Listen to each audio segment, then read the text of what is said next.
Hey, happy Sunday, gang. Just wanted to come on here one more time to give you more information about keto. I have a title that, hey, I'm on keto, but I'm not losing any weight. What's going on? So I wanted to give you more of a science behind keto and how to properly apply keto to your life so that you can see the effect of weight loss that keto can produce for you. It's just like any diet. If you don't know exactly how to do it, or if you're kind of lazy about how you do it, you're not going to get the results. So let's utilize the benefits of keto and let's do it great the first time. So as I mentioned in the other videos about keto and basically reducing your carbs drastically to the point where your body is not producing glucose, and now your body is producing ketones in order to lose fat. And so I'm going to bring in another word, which is insulin. Hopefully you may have some idea what insulin is that when we eat carbs, it turns into glucose. The glucose is energy. Insulin is the hormone that is used to open up your cells in order to get the glucose into your cells for energy. When the glucose is not in your cells, maybe for like type 2 diabetes, is where insulin is no longer working properly, or what they call insulin resistance, where the insulin hormone, for whatever reason, your body is not able to get the glucose into your cells for energy, and it stays in your blood, and all kind of things happen when glucose is in your blood. That's where diabetes happens, and we know some of the ill effects of that. So insulin is a big thing. So when we reduce glucose, we're reducing insulin.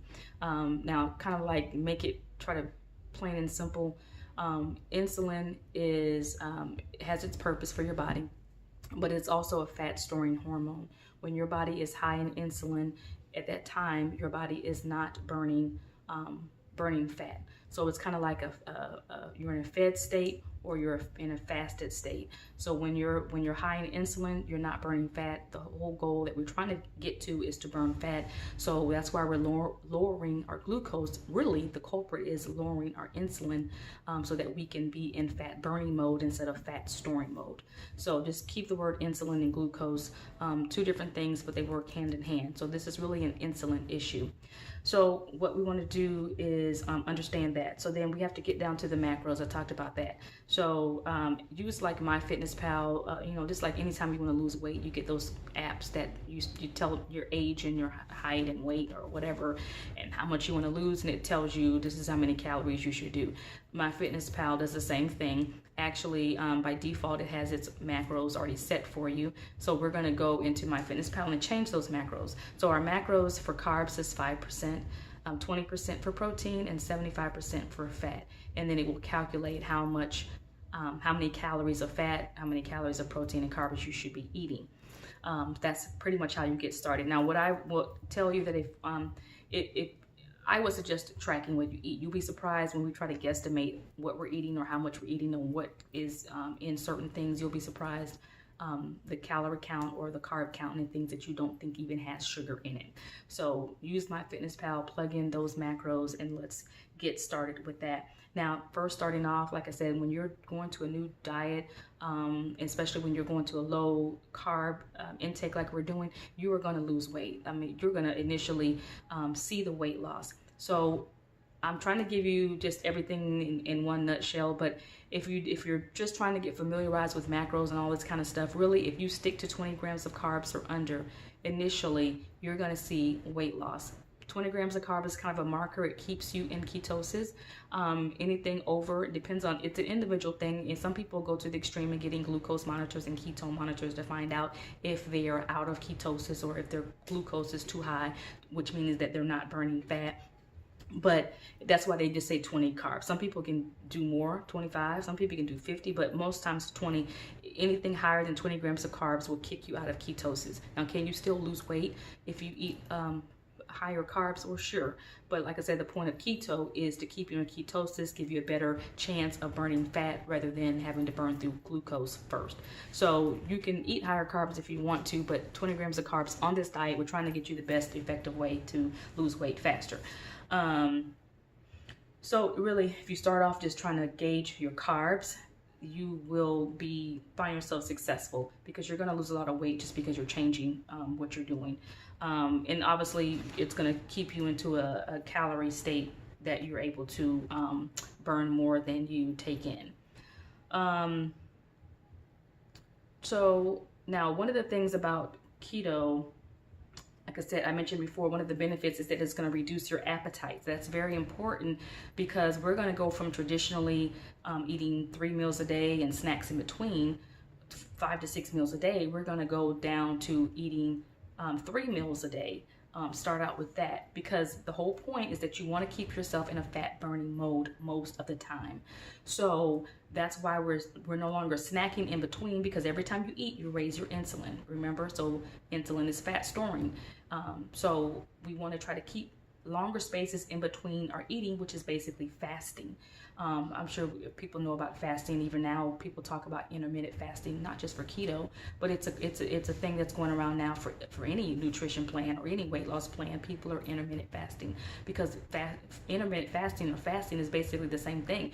You are going longer periods of time without eating, so therefore your fat burning hormones are on fire. So really, keto and intermittent fasting will go hand in hand, because you're naturally decreasing your appetite through this type of diet. You're going to eventually not want to eat as much anyway, which is the proponent of fasting, and fasting is what really is going to cause the weight loss. This keto diet is just kind of like a pathway to get to fasting. So it's really a tool that is used to get you to fasting, because it's keeping your glucose or your insulin low, it's decreasing your appetite, and which is going to lead you to fasting for longer periods of time, giving you more of an advantage, because you're in a fasted state for longer. You're going to burn more fat longer and quicker. That's the thing. So we start out with 3 meals a day. Some people even start going to 2 meals a day, and some extremes go to 1 meal a day. Now, why do they do that? Well, it's all kind of a strategy. As you get closer to your goal weight in any weight loss program, it's harder to lose weight, because you don't have that much to lose, and your body does some type of weird thing and wants to, or people, you reach plateaus. Your body will condition itself to doing something the same way for so long, and it will adapt, and it will become more efficient at doing it that way. So you have to change things up. So that's why you go from 3 meals, 2 meals to 1 meal. You may not ever have to do that. You don't have to do that. I'm just giving you the strategy for the entire program that people had done before. So 3 meals a day, no snacking in between. The longer that you go in between your meals, the better you are burning fat. Now, the intake of fat, once you get your macros, it's a lot of fat. It sometimes can be between 75 and 100 grams of fat. Lots of fat, good fats, as we say. But we try to, it's really a gauge. It's not the required. It's a gauge, because really the fat is 2 things. It does not spike your insulin or glucose. That's the number 1 advantage of the fat. And 2, it's going to what was I going to say? So the first thing is that it's going to stave off hunger. And, oh my God, I just lost my train of thought. Hold on. Okay, see. Okay, so fat, 2 things it's going to do. It is going to, like I said, it doesn't spike your glucose or insulin, which is what we need to continue in fat burning. And it's going to keep you full. So that's really, fat is your gauge. So you eat the amount of fat to keep you full, that you can fast longer in between the periods of time of eating. So if you find yourself starving, you got to eat more fats. Fats will keep you fuller longer. That's really the gauge. So do you have to, eat 100 grams of fat? No. But initially, with you transitioning, you're going to be hungry. So that's what the fat is used for. As time progresses, as you begin to lose more, meaning that you don't have a lot to lose, then your calories decrease, your fat will increase. And like I said, then once we get down to the extreme of things, you're basically eating fat only to stay satiated. Is it satiated or satiated? I don't know. Satiated maybe sounds better. I didn't Google it. But to keep from being hungry, that's pretty much your gauge. Because like I said, 2 things. You want your body's going to burn the dietary fat that you're providing it through the oils or whatever, but also the main thing is that you want your body to burn the fat that's already on your body. So if you load yourself up with a lot of fats, and I see a lot of people doing that, they're just like cramming fats in, not understanding the concept that it's really to keep you from getting hungry. But if you load yourself up with all these fats, your body's going to use the fats that you give it, and it won't tap into the fat that you already have. Now, obviously, we're doing this diet because we want it to tap into the fat that we have. So be cognizant that it's only to gauge your hunger, because you want it to eat off your body.